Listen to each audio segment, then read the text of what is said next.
नमस्कार विद्यार्थी व पालक मित्रांनो, करिअर मेकिंग गार्डन्स युट्यूब चॅनलमध्ये आपल्या सर्व विद्यार्थी आणि पालकांचे हार्दिक स्वागत करून आज एक्झाम पेपर सेंटरवरची जे काही महत्त्वाच्या गाईडलाईन्स आहेत त्या संदर्भामध्ये मी आज चर्चा करणार आहे। एक तर पहिला महत्त्वाचा मुद्दा, उद्या 3 मे 2026 रोजी 2 वाजल्यापासून 5 वाजेपर्यंत पेपर होईल।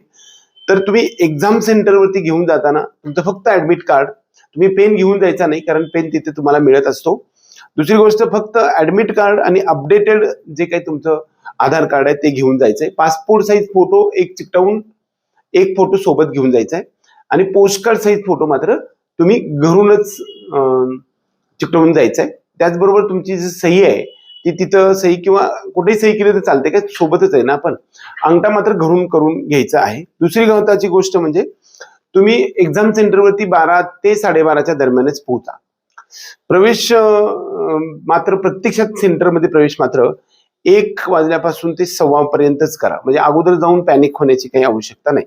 बरेच वेळा निगेटिव्ह थॉट्स तुमच्याकडे येतात तर त्याच्याकडे तुम्ही दुर्लक्ष करा, काही काळजी करू नका, चुका होणार नाहीत असं लक्षात घ्या। परीक्षकांनी काही गोष्टी तुम्हाला परीक्षकांनी जर काही तुम्हाला इन्स्ट्रक्शन्स दिले असेल तर त्याचं काटेकोरपणे नियमाचं पालन करा।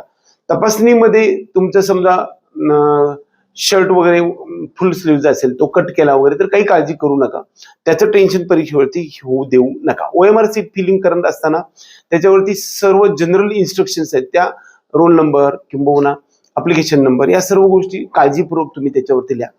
त्याचबरोबर तुम्हाला OMR सीट मध्ये 2 सीट येतात, त्याच्याबरोबर खाली 1 सीट पण असते, म्हणजे 2 कॉपी असतात। त्याचबरोबर ऍडमिट कार्ड मात्र तुम्हाला तिथेच एक द्यावं लागणार आहे, म्हणजे ऍडमिट कार्ड तुम्हाला घरी घेऊन परत येता येणार नाही, ते जमा करून घेत असतात, ते पण लक्षात ठेवा। OMR सीटवर फिलिंग करताना खूप काळजीपूर्वक नंबरचा चेक अभ्यास करून घ्या, त्याच्या पुढे तुम्ही बबलिंग करायचा हे घ्या। दुसरी गोष्ट, एखादा प्रश्न चुकला असेल तर त्याची काळजी करू नका, ते कदाचित तुम्ही ते काळजी केलं तर त्याचा परिणाम पुढच्या प्रश्नावरती होऊ देऊ नका। मानसिक संतुलन ढळू देऊ नका। ही परीक्षा थोडीशी टफ असेल असं मला एकंदरीत वाटतंय, पण तुमची मानसिक तयारी ठेवा। पेपर जर अवघड गेला तर सर्वांना अवघड जाईल, पेपर सोपा गेला तर सर्वांना सोपा जाईल। त्यामुळे मार्क्स महत्वाचे नाहीत, रँक महत्वाचे आहे। रँकसाठी तुम्हाला अभ्यासच केलेला आहे आणि तुम्ही ते 2-3 वर्षामध्ये अभ्यास केलेला आहे, या सर्वांचं एकत्रित 3 तासामध्ये तुम्हाला उतराई करायची आहे तुम्हाला। त्यामुळे 1 ते 2 मिनिटात पेपर आल्याला थोडंसं आउटलुक करून घ्या।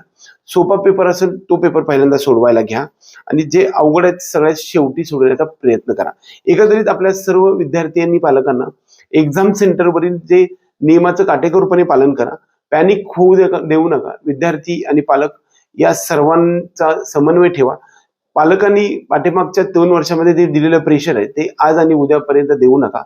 आज कसल्याही प्रकारचं क्वेश्चन पेपर सोडवू नका, वाचून घ्या। सर्व प्रकारच्या जे काही मी सांगितलेलं 1 पेज स्ट्रॅटेजी नुसार जे काही आहे ते तुम्ही चालून घ्या। सर्व NCERT फक्त चालून घ्या, फार पॅनिक होऊ नका, काळजी करू नका। एखादी गोष्ट विसरली तर मला आता कसे विसरली परीक्षेच्या पुढे असं काही वाटून घेऊ नका, काळजी करू नका। निश्चित यश आपलंच आहे, 100% तुम्हाला यश मिळणारच आहे।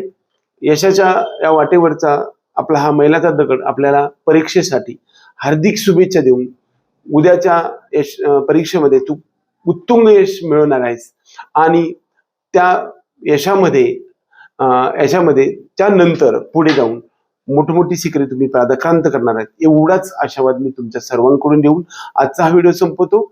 जय हिंद, जय महाराष्ट्र।